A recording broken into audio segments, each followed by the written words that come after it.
Bonjour à tous, bonjour à toutes. Me revoici pour une nouvelle vidéo. Aujourd'hui, les 14 signes euh, que vous n'êtes qu'un choix, vous n'êtes pas une priorité. Alors, les 14 signes que vous n'êtes qu'un choix, pas une priorité, je vais vous expliquer et je vais développer au fur et à mesure des choix. Alors, je vous remercie tous et toutes de me suivre, ça me fait super plaisir. Merci à tous et à toutes. Alors, le premier, votre partenaire n'a pas ce souci de planifier avec vous. Alors, en général, c'est que vous arrivez à planifier toutes les choses ensemble à deux, ce qui est normal dans un couple.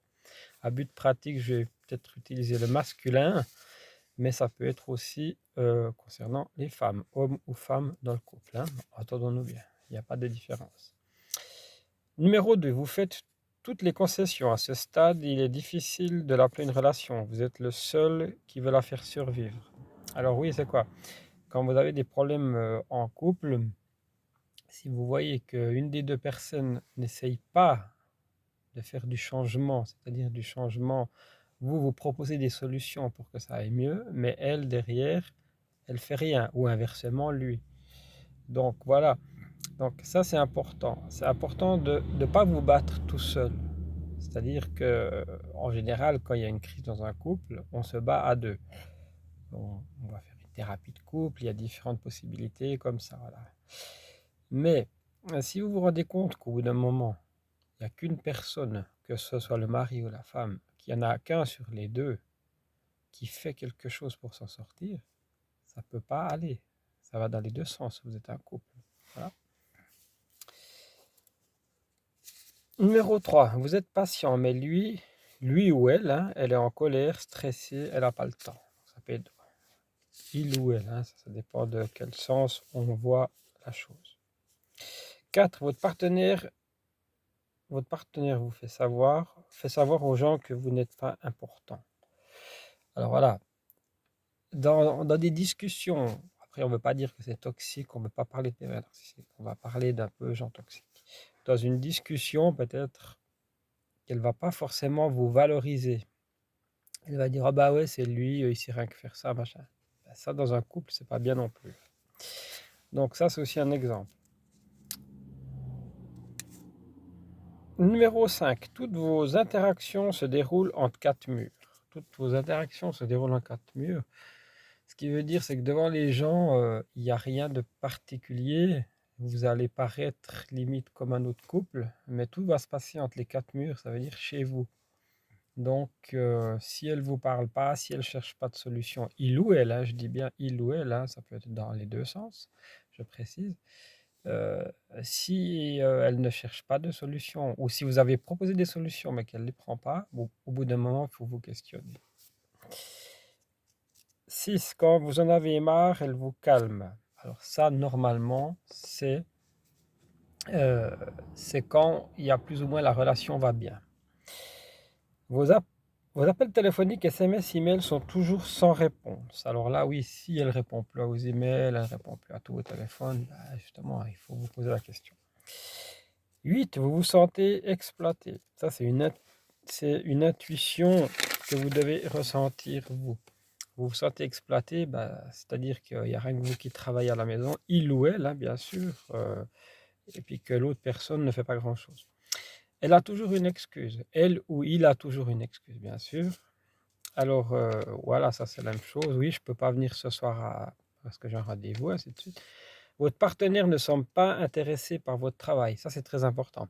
Le travail que vous faites, si elle n'est pas intéressée, vos projets, si elle n'est pas intéressée, il ou elle, bien sûr, si il n'est pas intéressé par votre projet ou elle n'est pas intéressée par ce que vous faites, ben là, vous pouvez aussi vous poser la question.